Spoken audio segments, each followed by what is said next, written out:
And to Life That Matters. My name is Dr. Sharon Norris Elliott, and every week I welcome you and I thank you for being here. I thank you for returning to watch. And then if you are a first-time viewer, thank you for being here this time, and I promise you, you will not want to make this your last time. What we do here on Life That Matters is talk about the fact that our lives do matter in the eyes of God. And I love to teach the Bible from time to time, but most of the time I have some amazing guests on the show, and we talk either about their books or their ministries, and then sometimes they're just visiting, which is the guest that I have with me today. This is her first time on the show, but trust and believe this is not going to be her last. This is my friend. I'm so happy to have you here. Why don't you, Miss Laura Simon, or Lady Laura, as she is called, why don't you tell me and tell our audience a little bit more about you? Oh, okay. So, you want to know, what? Okay, so Lady Laura, first of all, Lady Laura is a pastor's wife. Okay. And I love pastors' wives because my mommy was a pastor's wife. And I love pastors' wives and all the stuff that they have to do and have to go through. Ooh. And in African American churches, we call our pastor's wife our first lady. So Laura is a first lady. I am. Yeah. At your church. And what's the name of your church again? Covenant City Fellowship in Santa Ana, so right here in Orange County. Okay. My husband, Sajal Tony Simon, is the pastor. Okay. See, I don't know him by Sajal Tony Simon. Yeah, his government name. That's his government name. That's I just tease him and always call him, hey, Tony Simon. Yes, his whole name. Tony Simon. Tony Simon. Yes. Who's, a great pastor there, and they're, nurturing the flock. Are wonderful. We have been with them over 26 years. Wow. Mm-hmm. Okay. Long time. We are from here, from Orange County, originally born and raised in Santa Ana and Costa Mesa. My parents were educators, teacher, principal here in Santa Ana and Westminster. I am a La Quinta grad, so. Woohoo. So people who know this area, here in Santa Ana and Westminster, they would know exactly what she's talking about. So all the La Quinta people are kind of going, shout out, yep. Shouting out. The neat thing though now is that Laura is one of my clients in my literary agency. Yes. And we're not going to unveil and reveal her book today, but she's got a book coming out, y'all, that it is, first of all, it's drop dead funny. Oh, well, but it is also drop dead serious at the same time. Yeah. Okay, so get that dichotomy. Yeah. Right? And it's for pastors' wives, women in leadership, in ministry, and things of that nature. So that's coming. But we're going to put a pin in that because I've invited Laura here today for us to talk about kids. Yes. And for us to talk about ministering to children. My story is that I grew up in church. It's weird because, when you start to remember like those earliest memories, I think I was about 2 years old, and my dad used to have Sunday school at our house. Oh. For the neighborhood kids. Okay. But by the same token, I never remember not being in church. Right. So my parents are both moved away to glory, so I can't ask this question. So I don't know if they were if that Sunday school was on a Saturday, right? Or what. I can't, but I do know that my job was lining up the chairs. And I took that very seriously. Okay. And I would line up, pull all the chairs in the house, right, together. And I would make sure like the legs were straight. And that was my job. So I have been working in ministry For a long since at time. least I was 2. Right? Yeah, that's a long time. That's a long time. That's a long time. But I also never remember not being a believer. Yeah, that's me. I don't remember a time. Okay. Yeah, I don't. I grew up in the church. My parents were already a deacon and deaconess, 26 years old when I came along, 25, 26. Okay. And I remember children's church, but I also remember the difference, and you may want to talk to that, address that. I remember that I went to children's church, they called it the nursery, until I turned 4. When I turned 4, I had to come in to the sanctuary. Okay. Now, see, we didn't have a children's church. Okay. We had Sunday school. Okay. And the kids were in Sunday school and the adults were in Sunday school. Right. They're different classes. Right. And stuff. And then everybody was in Church together? church, was in big service. You know, the little kids might have had their Cheerios, but they were in church. Okay, so that's just a little ahead of ours. So if you were in, the entire church, okay, so then we at that call it point, big church. Yeah, big church. So in 65 to 69, we were in the nursery, but but come like 69, we all had to come in the big church. Yeah. Yeah. And it was in big church that you don't realize, I don't think, adults, how much kids are listening. Right. Kids really are listening. When I got a little older, I got to be a teenager, I taught little kids Sunday school. And we would always bring the kids in church the first Sunday during communion. Okay. And so my little class came in, one Sunday and set them down. And all of a sudden, one of my little students started crying. And so, I'm concerned, right? What is wrong? Like, did you pinch her? Yeah. What did you do? What did you do? And she leaned over and she said, "I don't want to drink blood." Oh. Okay. But she was paying attention. Yeah. The blood of Jesus. Right. And she said, but I know I'm supposed to, but yeah. Okay, so that could have been one of the sparks for me to really want to teach kids. I went on, as you know, to have a 35-year career in Christian school, right? I didn't teach the little ones for long. I ended up in high school, which I love the teenagers and, still, but I had a chance, although I was teaching English, to teach religion and to teach the faith. Okay. And I've always, been that way, right? And so when my boys were growing up, they were always, we were in church and they were part of the youth group and... Yep, the youth group, the youth and young adults. Youth and young adults, right? In Baptist church, BYPU, right? Yeah, we called ours BTU, Baptist Training Union. BTU, right. BTU, BYPU, all these things, right? But it was fun. It was fun. Like the place to go. It was the place to be on Sunday nights. Yes. Yeah. And I was the champion Bible drill. I beat all the deacons and the preachers. Okay. Well, I would have given you a run for your money. You probably would have. I am pretty competitive. Yeah. Okay. But we want to focus in on this verse, or this verse 14 of chapter 19. But the whole little section is verses 13 to 15. Okay, from Matthew. Okay. Chapter 19, verses 13 to 15. And it says, "Then little children were brought to him." So Jesus was sitting around, right, teaching or what have you. So get the context, right? "And then little children were brought to him that he might put his hands on them and pray. But the disciples rebuked them." So here's Jesus.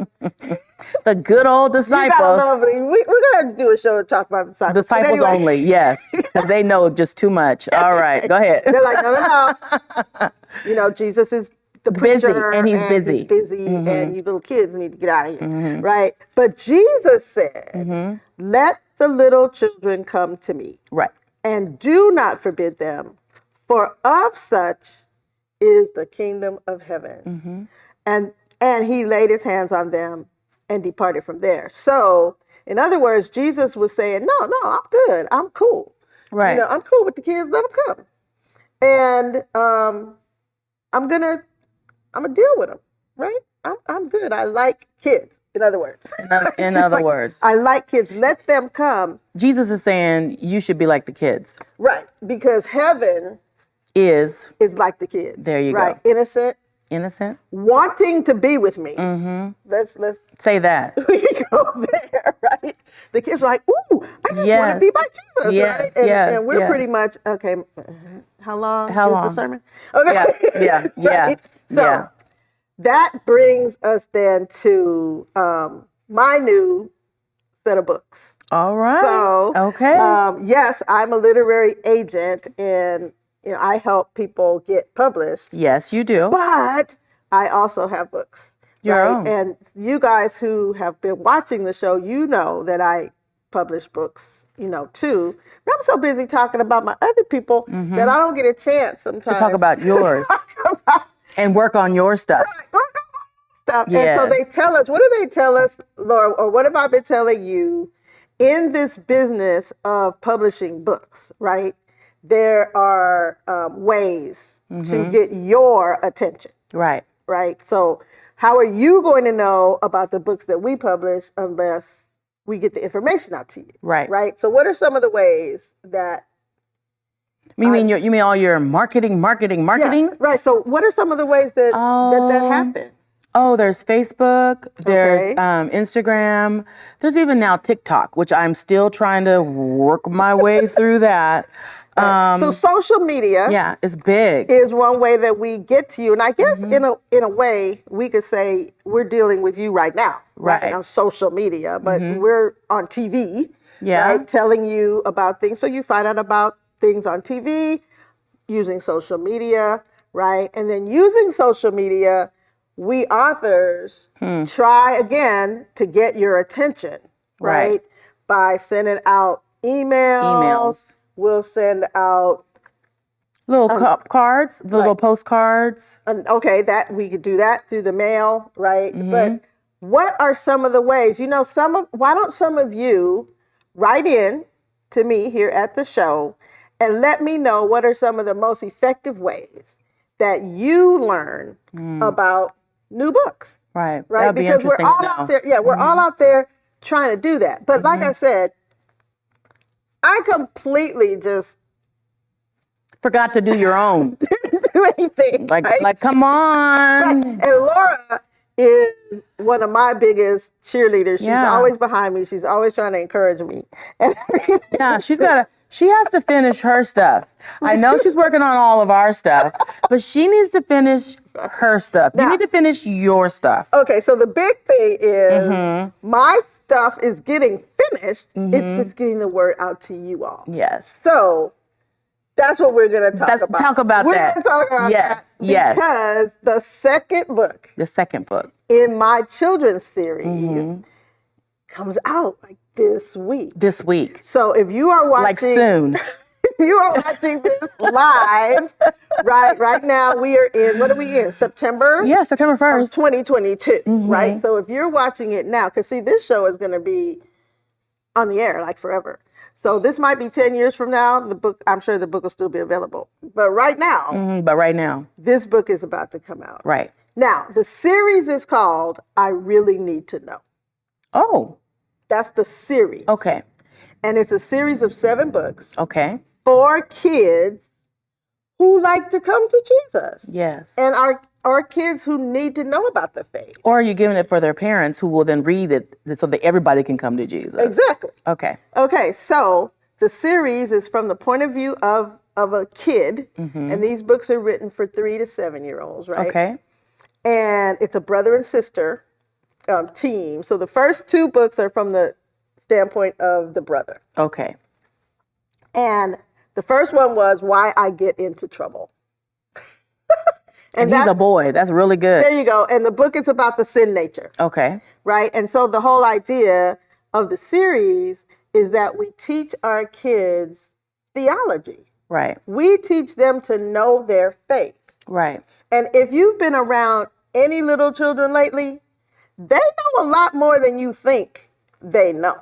They're really smart now. They're really smart. Yeah. The Bible is true. They are weaker, but they are wiser. Last days kids. Because those 2020 kids, 2020 on, kids born in 2020, and even now they talk. They're 2 months old and saying, I love you and all that. Yeah, Right. so, And yeah. so if they could know all about all the different video games. They can operate. My little niece and nephew can operate. I don't even know how to operate the iPhone. They do. Right. Can swipe left and figure it out. Yeah, and you can see little kids walking up even to a television screen and doing like this, right? Isn't this supposed to swipe? Swipe. Yep. Right. Yep. And so they know screens. They know computers. They know Codes. codes. They don't know the number per se, but they know how to punch in the codes. Right. So that means you're smart. Yes, my little granddaughter asked if she could play with the iPad. All right. So okay, Miss Jordan. We call her Miss Jordan. There's a whole thing behind that. But anyway, Miss Jordan, what I need your password, Nana. So I gave her the password once. That's all she needs. And so anytime she picked up the iPad, if knows. it was, locked out or whatever, she would, oh, wait. And she knew how to get on there and then to get what she wanted. Exactly. Now she's 5. Right. The 2-year-old could do the same thing. So if they can do that, then there you go. They can learn about the Word of God. They can remember the story. There's some fabulous stories. Oh man, I still to this day love David and Goliath. Right. That is one of the best stories in the Bible. Or the Lion's Den, Daniel and the Lion's Den. But the thing that perturbs me is the fact that so many of our little ones are not in church. And especially since the pandemic. Oh yeah. When parents went home and stayed home. And now the pandemic, okay, we're looking at the coronavirus. It'll forever be with us. It's a cold, it's a flu, and you'll get sick with it and you'll be back. Pretty much. Right? But so why not go back to church? Right? It's so much easier. Why not go back to church? And the kids don't know about David and Goliath. Nope. They don't know about Daniel and the Lion's Den. Nope. They don't know that Peter walked on water. And they don't know about Noah and the ark. Right. And these were common knowledge. Right. Before. And not only did we know the stories, but we also would know why we are reading these stories. Exactly. Right. When I see that Peter walked on water, I can learn about having faith in God and trust in God. Right. When I see that David beat Goliath, right, I can learn that God will be on my side against the giants, AKA bullies, right? In my life. Your life. I know I can stand on those things. Right. So it's important. It's important. To teach the faith. Right. To our little ones. So your books say what? So the first book was on the sin nature. So why they get in trouble? Why I get into trouble. Okay. Da-da. Yeah. Right? That book is out. It's available. Okay. Right? The second one is now available. And it is? It is called Mommy Cried This Morning. Oh, and what's that about? And it's about death. Oh, okay. And so our kids, especially now since the pandemic, little children have seen a lot of death. They have. And then when we look at the news, that's all you see. Right? We see death.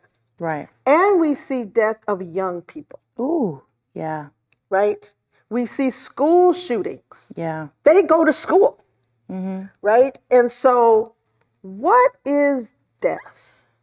And how do I explain it? That part. How do you explain it? Right. Well, this book is so cool. I'm not going to say who I dedicated it to because it's just coming out and I want that to be a surprise. Okay. But this book is the actual story of what happened when my daddy passed. Oh. And my oldest son was just 5 years old. Okay. And he had some questions. Okay. Okay. He wanted to know. He wanted to know, well, yeah, why are you crying? Yeah, what's going on? Right? And so I'll give away half of the book. Okay. Because you have to get it. You have to get it. So his first question, of course, he saw mommy crying. Wanted to know why. Okay. And so I told him, Papa died this morning and he won't be coming home. Right? He's gone to live with Jesus. Mm-hmm. So Matthew said, now Matthew is my inquisitive. I'm sure all your kids, you have 4, I had 2. They're all different. They're all right. different. Isn't that crazy? Right. Look at your kids, and I know you would have the same. They're different. They're different. Right. Same mom and dad. They're different. Same family. So different. Yeah. And so Matthew was my yeah. He's gonna think it through. Okay. Mark was more okay. If that's what you say, and I'm good. Okay. Right. So Matthew said, okay. So he's gone to heaven. Yes. Right? So they were in Sunday school, so they knew these things, right?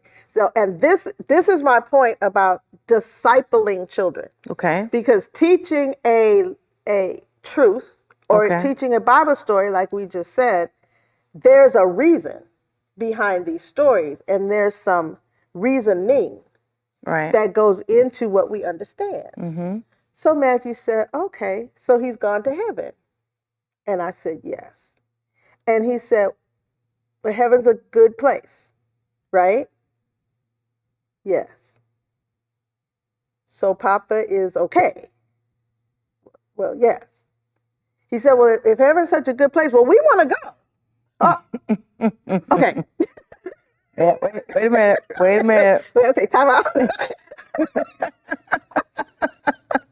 No, not yet. So now I have to explain that. Right.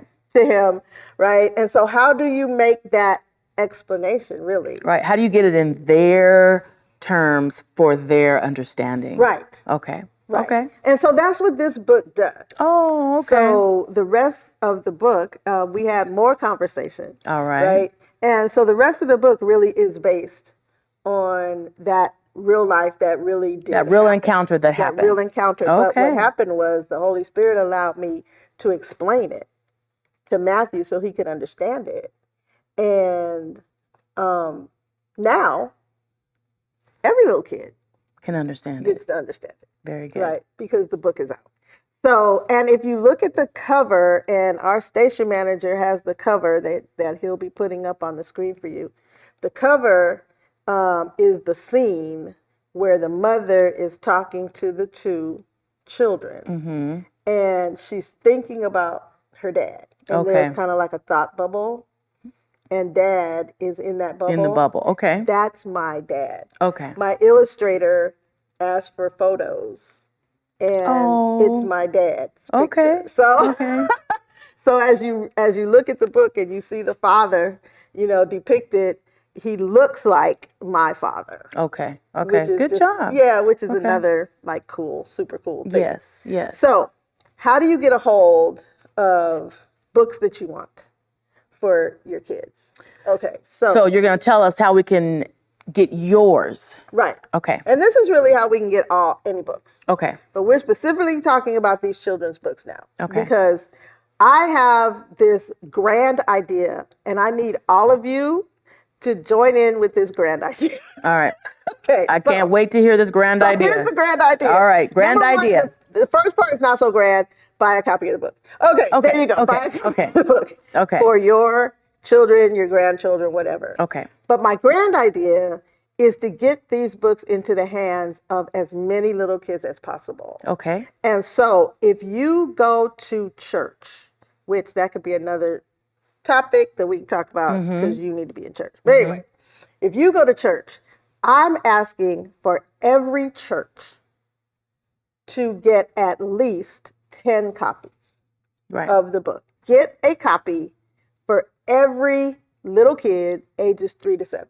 Okay.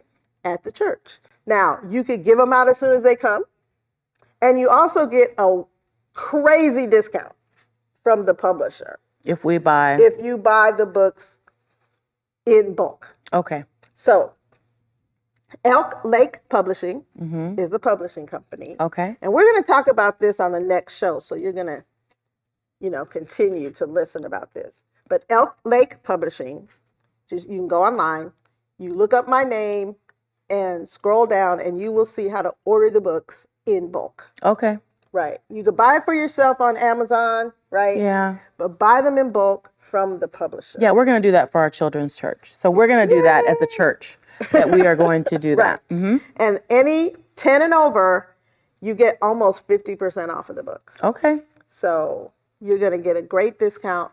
And then you can give the books out. Right. That's our goal. As soon as you get them, or hey, Christmas is coming. Christmas is coming. That's our thought. Right. Christmas it could be your church's gift to your kids. Yep. Right. And then now that there's 2 books in the series. Right. So get them both. Right. Get them both, or get one now and get one at Easter time and give it out at Easter. Right. So we're going to continue to talk about evangelizing kids and Bible clubs and Sunday school and stuff like that on our next show. So thank you for being with us today. My name is Dr. Sharon Norris Elliott, and I've been here with my friend, Lady Laura Simon. And we're going to continue to talk, like I said, about children and evangelizing them and letting them know about their faith. So thanks so much for being with me. Yes. Thanks so much for I had a great time. Thanks so much for being with me. And remember, your life matters to Jesus. See you next time.